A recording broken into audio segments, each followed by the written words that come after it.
If you're vulnerable to psychic damage from roguish language, stay away from these gibbering mouths. But if you intend on listening to this podcast about enriching your fantastical group hallucinations, you're too far gone already.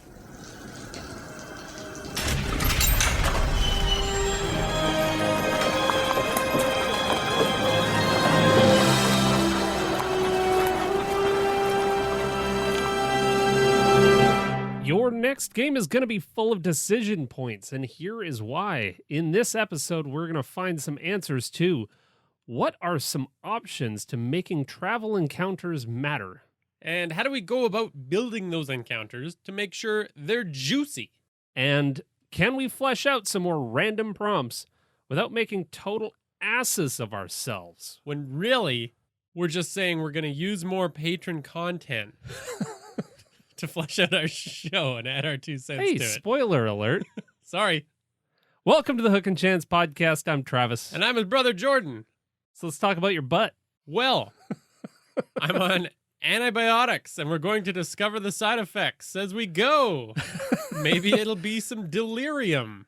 You had butt surgery Yeah. for butt stuff. How much detail do you want to go into? Well, we can stop there, but I just want to make sure that everyone knows that you are indeed a broke ass. Yeah, well, sure. My butt has hurt for a week, if that helps. And So- as of today, it stopped hurting. So Congrats. congrats. So I'm happy and delirious from the drugs. Well, this episode's going to be weird because today we're also talking about travel encounters. Not just my butt. All right, I got what I wanted out of that. Good. Yeah. Well, getting to what we've been actually thinking about all day, there's lots of posts out there that try to suggest making fun systems for travel is a great way to make it more interesting. Like you can make one player the navigator, one the lookout, one the campsite maker, one the cook. Well, I mean, those systems are okay. Those systems I wouldn't knock because, I mean, hey, it's something. Well, I think those systems, they're a way to navigate your way through a story, but on their own, they're just mechanics. If you just were to use those mechanics in a void, you'd just be rolling dice. A lot of those systems end up saying, hey, roll once you've kind of established, who's made base camp and, they roll and they get a 4 and that means an encounter happens. So roll on a random table anyways. Like it doesn't really answer the question why. Right. Doesn't give any meaning or purpose to any of the things that are happening on the road. And I'm left with this hollow feeling, more hollow than normal. More hollow than my... Than your hollow butt? I wasn't going to say it. And you might be listening for a quick answer to how to make travel encounters. And you might even be reluctant to listen to this whole podcast episode because it's a lot of your time that we're not going to give back to you. We refuse. There's no refunds. But we will try to deliver in this as to reward your listening ears and your dedication. But that being said, there were 3 other episodes that built up to this point. Yeah, unofficially, but those certainly help a lot. Well, maybe we can streamline this whole endeavor and recap quickly what we've already talked about. Right, if you didn't listen to those episodes. We've got one about pacing, where we talk about knowing your structure, if it's looser defined, and you want to have some kind of a roadmap. You want to speed up when you need to, with montages and few decision points, and slow down when you need to, where you build up tension with conflict, and use longer descriptions, more decision points, and explore character details and personalities.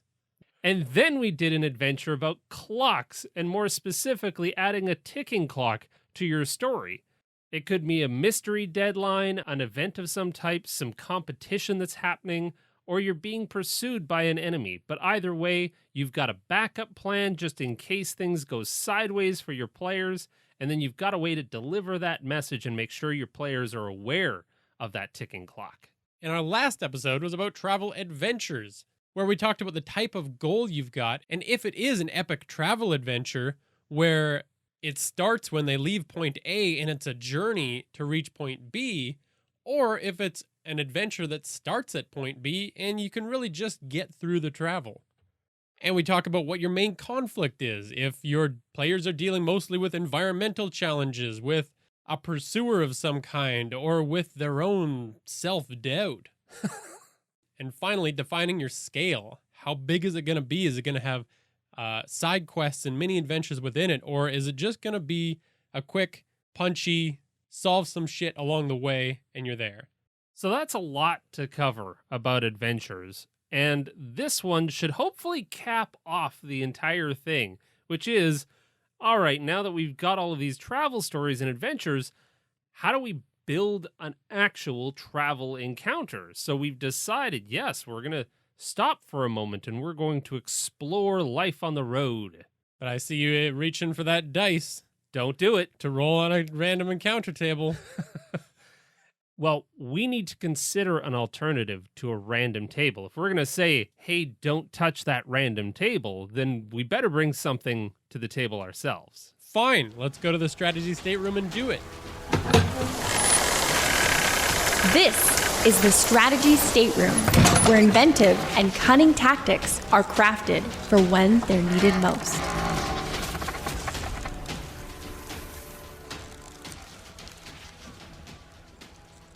So I would argue that this strategy stateroom is a little simpler than most of them. You could definitely say that based on the number of steps. This is really a two-step process, which I think definitely has some more going on.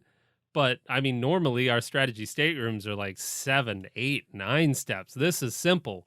It is make the encounter matter and make the outcome matter.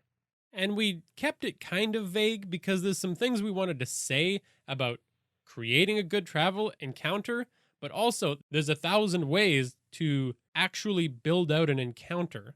So this isn't the absolute end of the conversation. Well, we have more episodes to make, so I certainly wouldn't want to be that definitive. Right. I definitely agree that we need to really make sure that any encounter that we're doing, whether it's a travel encounter or a dungeon encounter or anything else, if there's an opportunity to expand and really answer that question that we posed in the beginning of why is this here? What is it doing? Is it simply to whittle away our players' hit points a little bit? Or can it, if we want it to, with a little extra effort, support a larger story or create character growth or a number of different purposes? Even a puzzle door can eventually do this with a little bit of massaging and a little bit of creativity. So we have a couple of questions that we have to kind of answer when we're thinking about travel encounters. That kind of help you define why you're putting it in the game. So like, does it support the world that you're creating or have created? You could introduce or foreshadow a theme or a key element, kind of like a player character introduces their new abilities. Like in one of our campaigns, for example, we wanted the lack of water to be a super important part of the world. So when they were traveling to the city, we had to establish that in a couple of encounters along the way so that when they got there, they knew that water was going to be in short supply, and that defined a lot of the struggles of the city. If you have been world building a place where law reigns absolute and there are evil characters on the horizon, like all of these things we can make clear to the players in some of the encounters that they might have along the way. So if they're traveling from one country to another and we're finding out in this next country that, say, magic is persecuted, well, before they get in there and we just drop that bomb on them and as it's affecting them, we can include a scene where they have to get involved in some kind of decision making for what happens to somebody who used magic on the border. And kind of similarly, does it foreshadow a threat or event that's coming up? If you are planning a big event in the city that the players are traveling to, Airship battle, and it's going to be swooped in by dragons, we can use this opportunity to foreshadow certain elements. Like, for instance, somebody saw a dragon a couple of weeks ago, and now this is a part of this encounter. or we can talk about how important this event is to the people of this region. And if anything were to happen to it, that would be devastating. So that when they eventually see dragons piloting airships against each other, it'll make sense. Wow. That encounter got really, really wild. Not that they need to, it's just easier. You can foreshadow a menacing force that they're going to encounter later on in their stories by seeing people that need to be released from cages along the road, as this is part of their punishment or something like that. Just caging them up, showing them off. And then let them go. It's like a catch and release program. Yeah. A roadside catch and release. That's much better to me than taking them somewhere. Does the encounter round out some previous decision that's been made?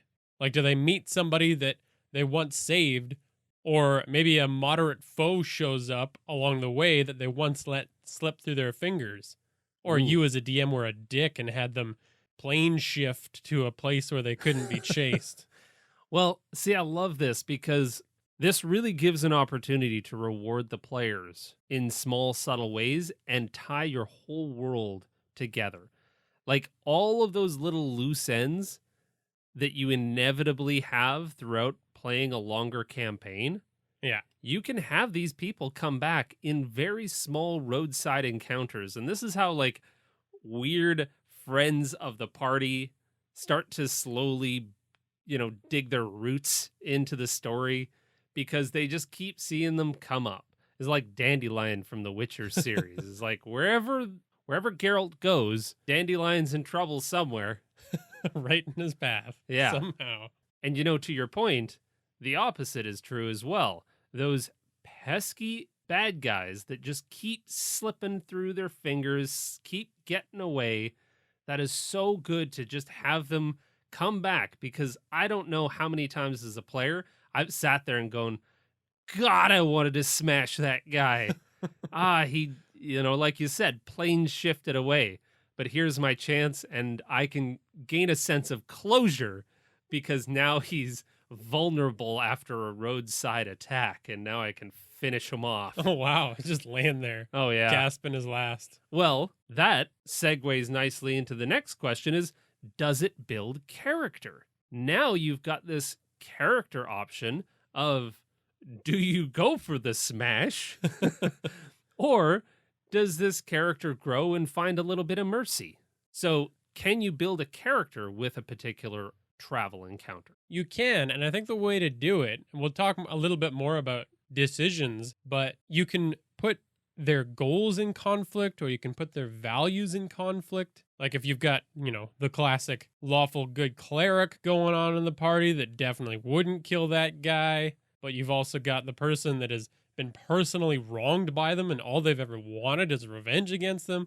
Now you've got some character dynamics going on that are going to have to be explored before this encounter is finished. That's some spicy drama.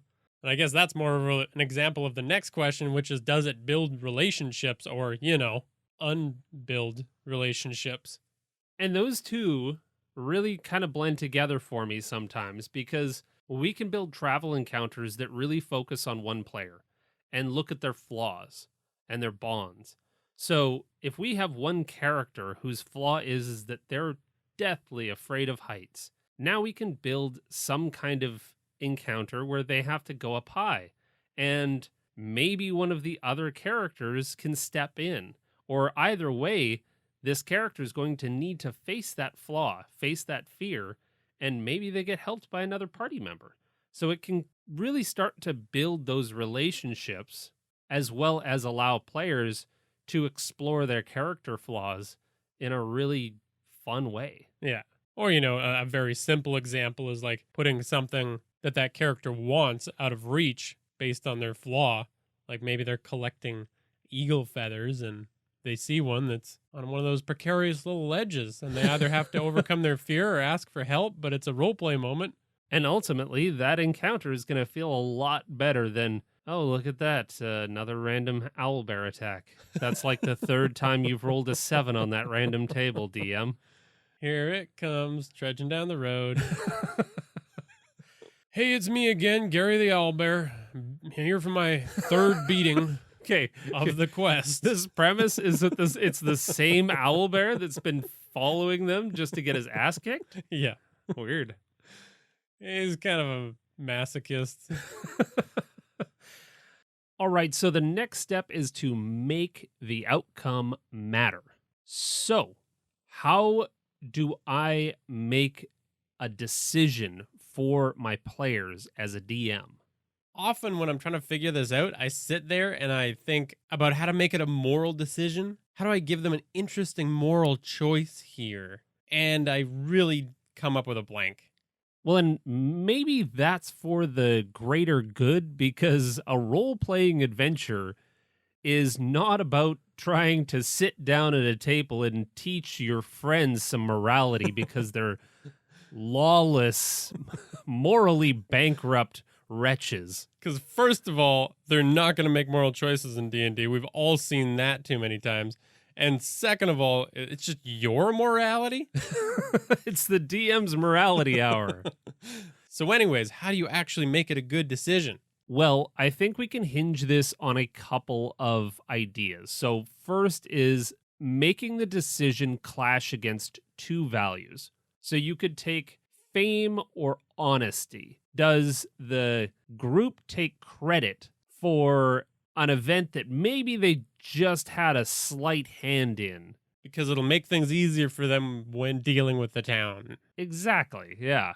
If you mix goals in, it also becomes pretty easy, because if you put a character's goal up against the character's value, then they have to make a choice that's important to them. Like if they value fame, but they've got their ticking clock story objective, they got to get to the next town because event is popping off.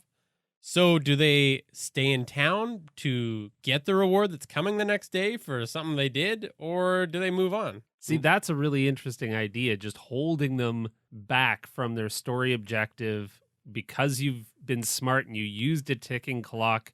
Yeah, there's some leverage that you have over the players to say, this is just an interesting choice. There's no morality here.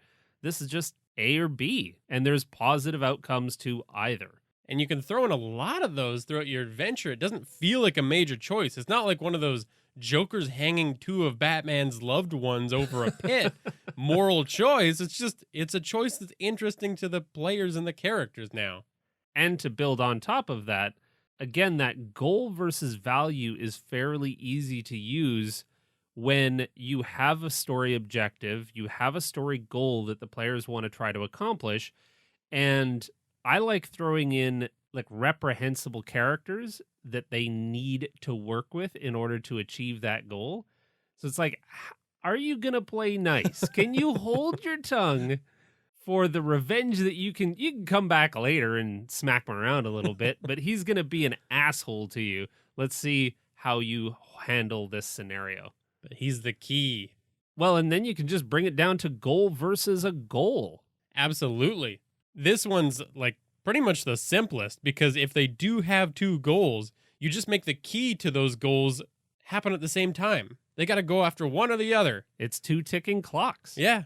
But of course, if we're going to reward the players making this decision, again, this is another reason why we do not want a moral choice, because a moral choice usually implies that you're not going to reward the immoral choice. So we need to make sure that the players always benefit, because this is a role-playing game and they want to be heroes. So no discernible reward versus a reward is not an equal outcome. Right. I mean, if you take away all the story, yeah, a bag of 50 gold is worth more than nothing. So I guess I'll go for the thing that gets me the gold. Exactly. So as a DM, when I'm doing this, all I'm doing is sitting down and saying, yes, if they choose A, then this character rewards them with the secret plans. And if they choose B, then this character rewards them with a super sweet magical sword. But either way, the players are benefiting from making a hard choice. And speaking of those benefits, you don't always have to just think of like, hey, I better give him some loot or some gold for doing good on this mission, because that's all I got in my back pocket. I think a really powerful and easy reward or punishment for doing badly on something is to get them either closer to or farther away from their current goal. Absolutely. You get put a day behind. Yeah, and it's easy to come up with because you're familiar with the story that you're all telling at the table, and it can be a lot more impactful than that random item that might not even help them when they're fighting the giant timber wolf. I mean, it's going to get sold at the next town anyways. Yeah. No, fair point. And the final step to doing this is figuring out how to convey the information that they need to make the choice, to foreshadow some of the information that will help them make that choice. Do not hold back on this. Otherwise, again, it's a meaningless choice. If they're literally just saying A or B, I'll go A because I don't know why it matters yet, then you've really fudged it. Yeah. And this is probably the thing that I've screwed up the most. Yeah. I've messed this one up so many times in really not giving the players the full scope and the full weight of their choices prior to making them. And I think this is maybe somewhere where a lot of DMs kind of slip up. They have these decision points that they've mapped out for their players. They've got their A and they've got their B. And they have plans to hinge their B decision on all of these future things. Oh my God, this is going to have ripple effects all the way down. They saved this guy, but what they didn't realize is that he's actually part of the royal family, and then he's going to be the one that helps the Mad King who's a doppelganger. Oh my God. But the players didn't know that when they chose B. They didn't know that when they helped him. So giving little hints in the setup of that encounter is so, so powerful. Now we've got the character is in whatever perilous situation that they are in, and they have crunched up in their right hand all of these rolls of paper that have scrawlings all over them. Who is this mysterious person, and why does he have all of these weird, mad ramblings? And oh my goodness, over there he's got like a precious stone that he's trying to hold and keep away from the people that are trying to attack him. Now all of a sudden, maybe those future plans will mean a little bit more because they made that decision. And I'm pretty sure I've said something like this before. Before I let players get to that point where they don't have all the information, if I have to, I'll just drop an NPC in that's talkative because they want to be talkative and they know what needs to be said. I find that, even though it sounds dumb and ridiculous, ends up better for me, the DM, than letting them go in with no information. Yes, 100%. We thank the exposition NPC. Yeah. They play a vital role in the experience of those characters. They save you from your bad setup.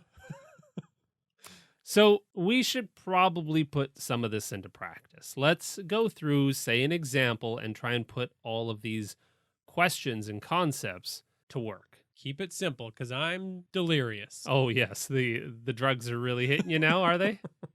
We'll see. Only time will tell. Okay. So we need an example premise of the characters are delivering fireworks for the summer festival in the town of Tribor. And they got to get to Tribor, obviously. Yeah. That's their goal. Yeah, that's the travel.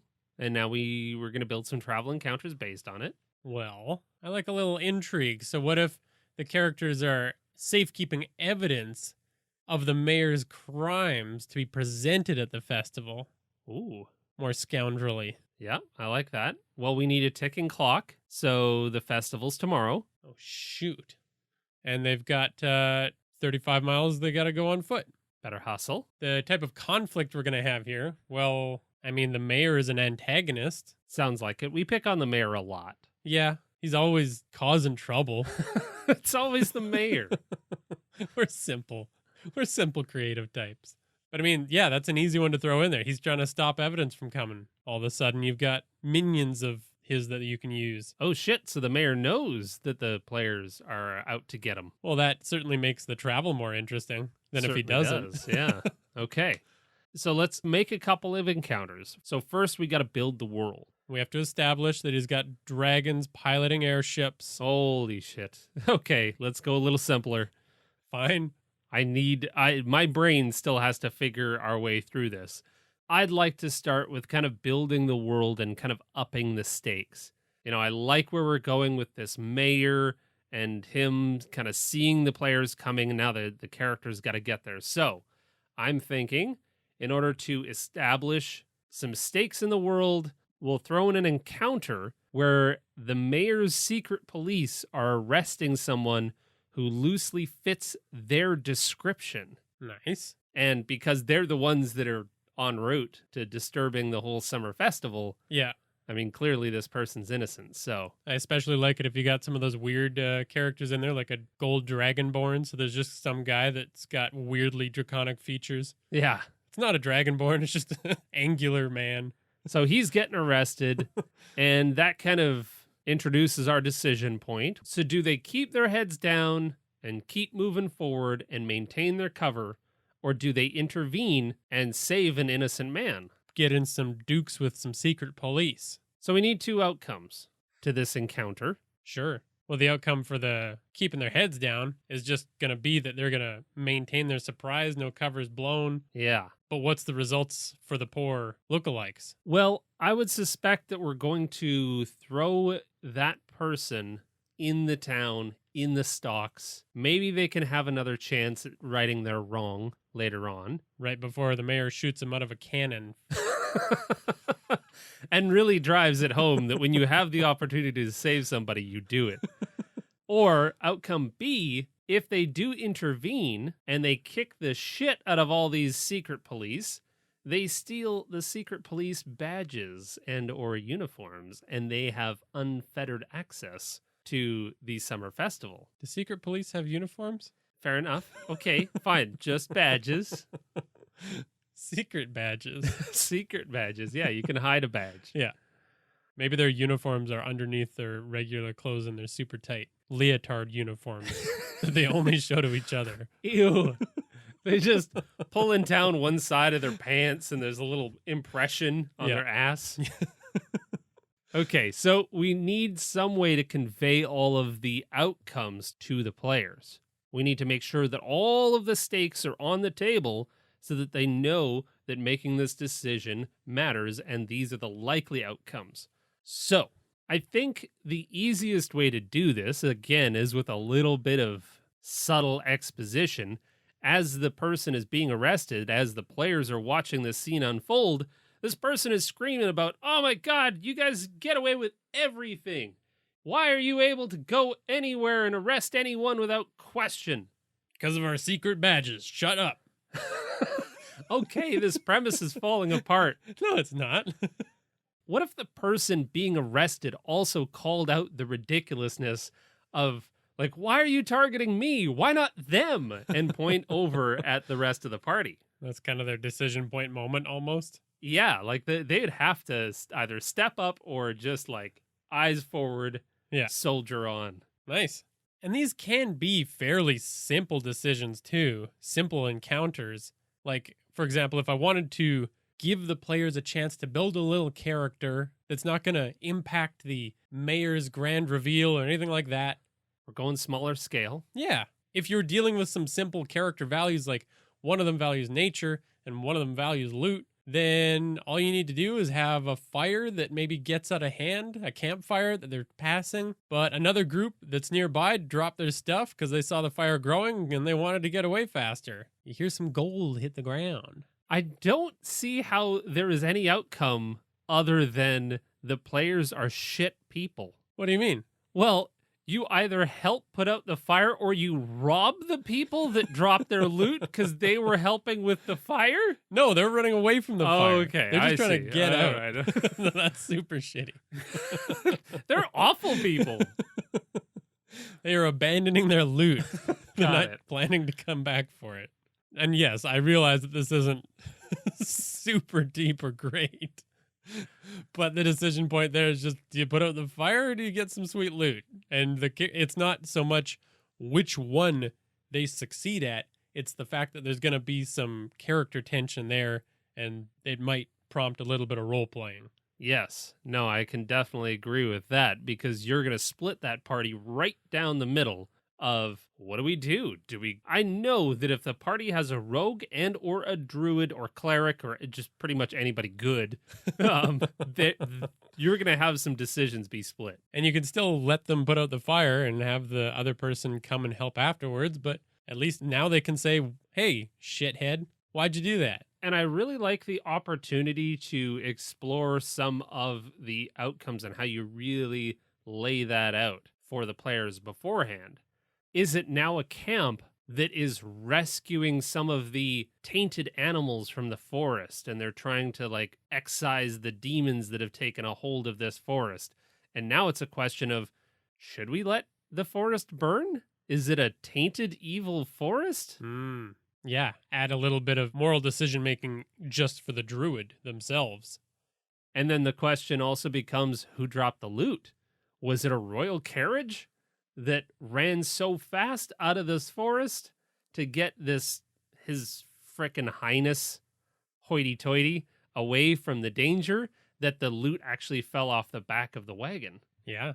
And maybe there's a bigger reward if they get the loot and take it back. Totally, yeah. It could be something that they know is going to be important later on. So it actually becomes more of a decision. Then again, either one of these potentially drags your campaign totally off the rails of why you were going from point A to point B. But hopefully that gets across that there are a few more steps rather than random encounters from tables. And this goes against what we said, but you can even plug a random encounter into these filters and end up with something meaningful. Totally. If you take a random owlbear encounter and throw in a decision point in there somewhere, yeah, and then some hint to the outcome of a decision, A or B, then you have such a better travel encounter than you did 30 seconds ago. All right, final example. You've got the mayor on a wagon that's got a cannon with the guy you didn't save and an owlbear jammed into the cannon at the same time. It's pointed at the airship that the dragon is piloting. That's careening down towards you, and it's on fire. And it's going to hit the orphanage. Yeah. What do? I need you to recap that about 5 or 6 more times for me to make an educated decision. Act fast. Time crunch. You're a dick of a DM. So for any travel encounter, make the encounter matter and make the outcome matter. That's it. That seems deceptively easy for all of the bullshit that we just went through for the last 15 minutes. But we can break this up a little bit by heading over to the Griffin Street Market. Must-have provisions and supplies can be found for the right price at the Griffin Street Market. Hey, we got 2 items for you today. The first is this glorious robe of eyeballs. Robe of eyes, as it's more commonly known. Especially useful if you're on the run from someone, if you're worried about getting creeped on. You can see them coming 360 degrees or in total darkness. Though, come to think of it, you'd be pretty easy to spot in that thing. It's loud, to say the least. Yeah, it does have actual eyeballs all over it, which is, you're a creep for sure. Don't follow people. I'm pretty sure Elton John would shy away from wearing that thing. It's loud. Unless you're in a crowd of beholders, you aren't blending in shit. No, you're not being sneaky. You're just letting everyone know you're worried. You know what? Never mind. We have something else far more useful. Okay, so when players drag stories off the adventure path, they do it all the time. Absolutely. When our players do, they can tell immediately because our descriptions got a bit rubbish all of a sudden. Absolutely. Or you're a fantasy DM with more campaign ideas than prep time. Like us, of course. You are. Does your party have a peculiar knack for going to the places you never expect them to go? Well, in addition to a universal search, Describe allows users to browse its vast collection of box text by setting, such as forest or farm or monster type, beast or undead. It has them all. So you can quickly search it. You can build out settings and scenes that just happened because you didn't want them to. Describe can be used during session prep on the fly. So even if they're in a haunted manor and they go poking around rooms you didn't think they would, they get super specific because this one is for a haunted manor bathroom. They've got you prepped for that. Heeding the call of nature, you enter the house's privy to do your business when you suddenly hear a loud sucking noise coming from within its darkened depths. Perhaps it would be better to use a chamber pot after all. How on earth do they do box text so good for something so specific? I love it. Describe can be used at the tabletop or online, wherever you play. It's fantasy game system agnostic. Scenes contain no reference to game rules or mechanics, so you can use them no matter what you play. Visit describe.com/hook. That's DSCRYB.com/hook. And you can use the code HOOK at checkout to save yourself 10%. Now tell me that isn't way better than a robe of creepy eyes. And now let's move on to Kinship Camp. This is Kinship Camp, where rich histories and diverse quirks are explored between weary adventurers around the safety of the fire.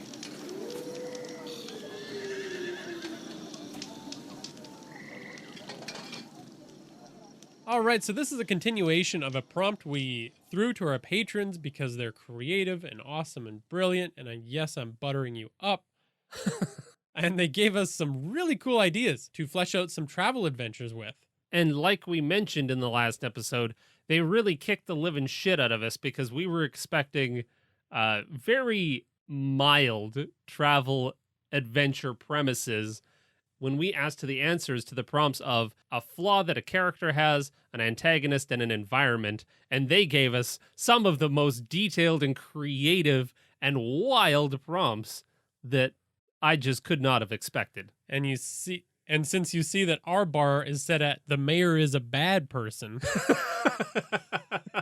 these were definitely reaching beyond what we were expecting. So we'll start with Scotty's. His character flaw was being obsessively interested in minutia and trivia about insects. And we respect the fact that you think that's a flaw because maybe it'll annoy some people. But knowing all that stuff isn't necessarily bad, Scotty. That's all right. The antagonist of a mad artificer scientist intent on killing all bees. Ooh. And the environment of a karst rainforest. So, I was thinking, the goal of this travel adventure could be prevent the bee-destroying device that this mad scientist artificer has created from being deployed. Okay, so it's like looming on the horizon, there's a date. Yeah, maybe it's even got like a purplish red glow to it as it's being constructed and initiated. That's the ticking clock, is that like there's still pieces to be coming to put this thing together? Yeah, but it'll be done and it'll explode on this time on this day. Okay. He's got a timeline that he's mailed out. Smart. He's sent pamphlets to the local area. By the way, on Thursday, I'll be killing all bees. Exactly.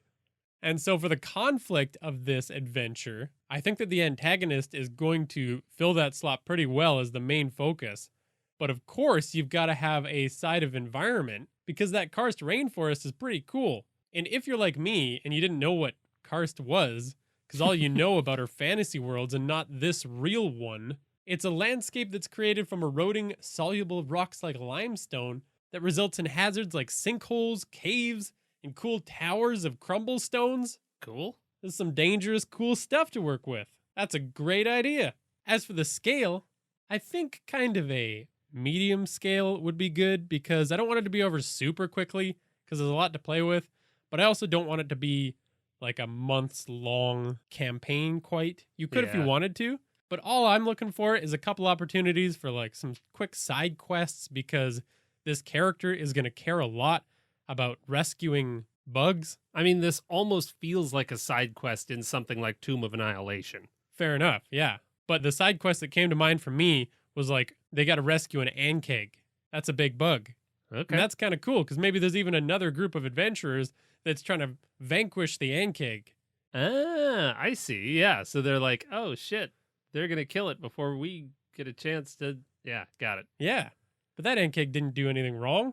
And as far as scenes, there's a lot you could include, but I think the finale is going to be getting to that device and shutting it all the way down. You're going to have to fight through a lot of minions on your way there. Even the Mad Artificer themselves as they pitch their view of a perfect beeless world that they talked about in the pamphlet one last time. Maybe they're even going to replace those bees with perfect robo-bees. Okay, this is... I was on board for so long, and then you got to the robo-bees. Yeah, because I realized I got inspired by Sonic the Hedgehog about halfway through. Like a Robotnik. Yeah, gotcha. Yeah. You got robo-bugs, robo-bees trying to stop the party from getting there. And the hero probably shuts it all down by calling in all of the real bugs to their aid. So you need a druid in the party. Well, I mean, the main character is obsessively interested in bugs. Okay. Yeah, all right. Got it. And other than that, you got so much to start with when creating your encounters. You've got all those robo-bees and bugs. You got sinkholes. They've got that ticking clock that every time they get slowed down by this stuff, the device is that much closer to going off. And really, all of the encounters of the jungle are there to play with. Because you have that ticking clock, anything along that travel can start to really impact. If they even do have to slow down, all of a sudden, oof, that ticking clock, it's getting closer and closer. Yeah, it becomes more meaningful. Well done? I don't know about that. I don't know how to get fully on board with that one, so I'll just say you've outdone yourself. How about that? Cool. All right. Well, now that I've, shat all over yours, yeah, you better I'm do really going to have good. to land this one, which I don't think I will. However, I was given the flaw of overprotective character who seeks revenge on anyone who insults or threatens their friends, often without letting friends know about it. Oh, yeah, secret revenge. And then I have an antagonist of a smuggler who uses hirelings to frame or attack innocent travelers in order to create distractions for the authorities while he slips through border checkpoints of the environment, which is a patchwork alliance of city-states that have recently gained independence from a crumbling empire. So we've got all this tension. No kidding. We've got constant. a smuggler. We've got somebody's out for revenge. Got it. Very cool. Well, the conflict is, I'm thinking the smuggler has stolen something precious from the party from right under their noses, particularly from the most congenial of the party. You know, there's always the nice one. Okay. And I would assume that the overprotective character who seeks revenge is probably not the nice one. So we're saying like maybe the unattached monk gets their staff, their only possession stolen. Yeah. It's like, seriously?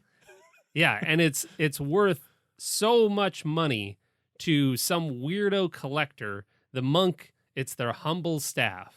But it's from like 1,000 years ago. Exactly. In their order. Yeah.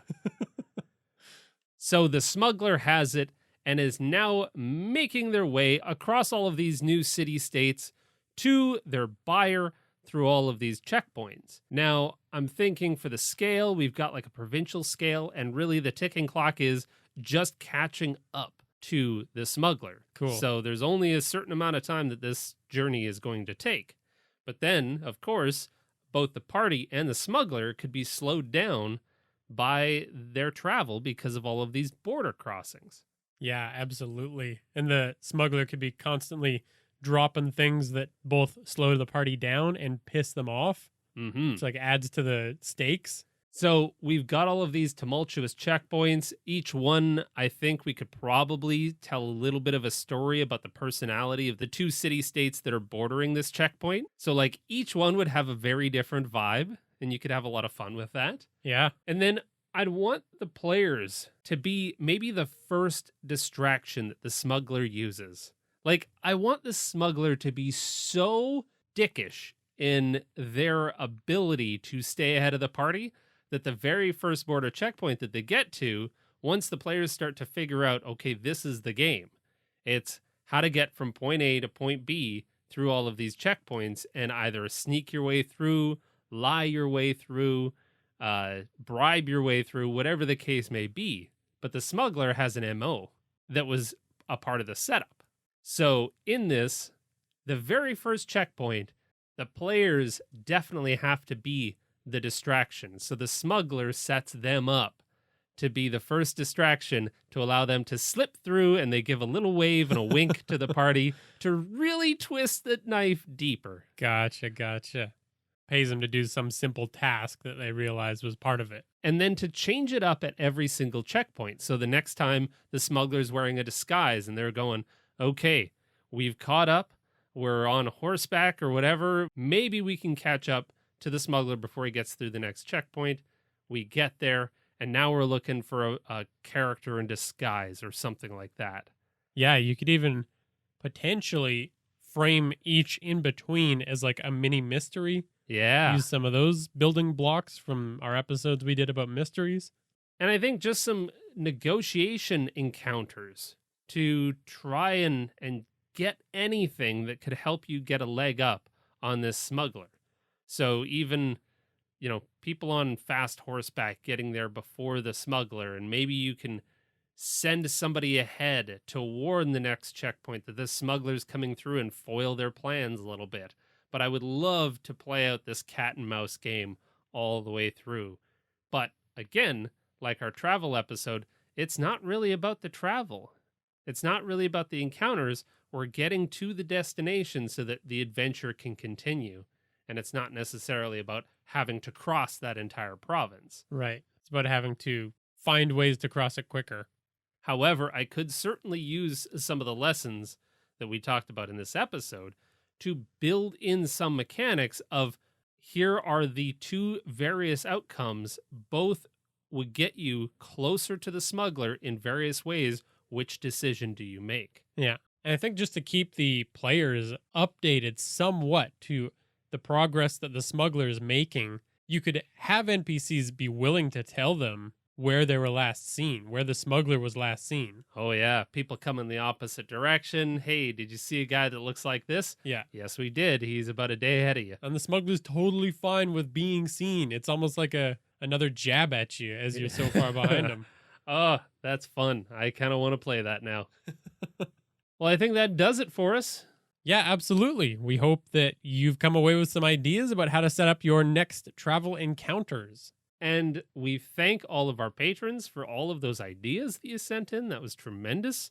We thank you every time you participate in any of the weird challenges that we throw down in our Discord. And we should thank you every time just because you are supporting us and making this thing go. And speaking of support, you're wearing a fine-looking t-shirt this eve. Oh, thank you. We finally have a little bit of merch on our site. It's available on the site? It's finally available. It has been coming for so long, and wow. It's finally up.